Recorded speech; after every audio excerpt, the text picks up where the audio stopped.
18 জুলাই 2024 যাত্রাবাড়ি ফ্লাইওভারের ঢালে আমার সন্তান সাংবাদিক মেহেদী হাসান পুলিশের গুলিতে নির্মমভাবে শহীদ হয়।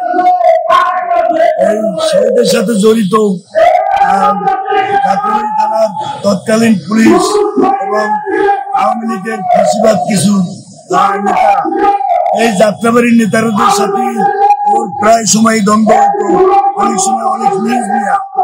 আমি সাংবাদিক ছিলাম, জাতীয় দৈনিক আলোর জগৎ পত্রিকার সিনিয়র ছিলাম। সেই সূত্র ধরে আমার সন্তান সেই সাংবাদিকতা করবে বায়না ধরে আমার কাছে, আমি ওরে একটা কাজ করে দেই, সেই কাজের বিনিময়ে ওর সাংবাদিকতা পেশা বেশি নাই।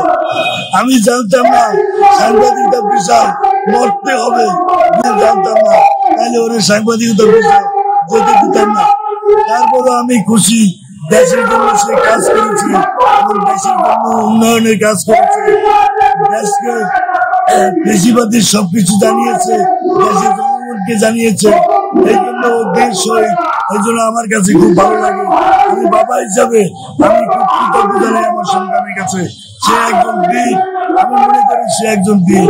সে 18 জুলাই থানা পুলিশের গুলিতে যাত্রা হয়ে এই যাত্রাবাড়ি থানার সামনে ফ্লাইওভারের ঢালে শহীদ হয়। আমি মামলা করতে পারি নাই।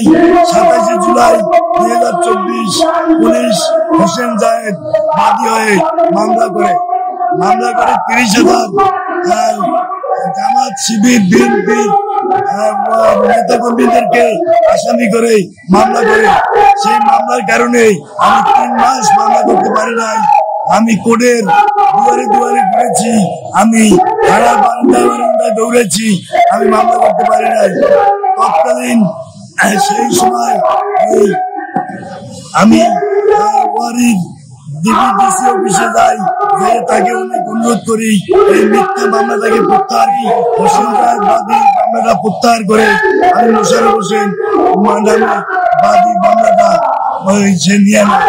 মামলা নম্বর 15, তারিখ হলো 7/11/2024।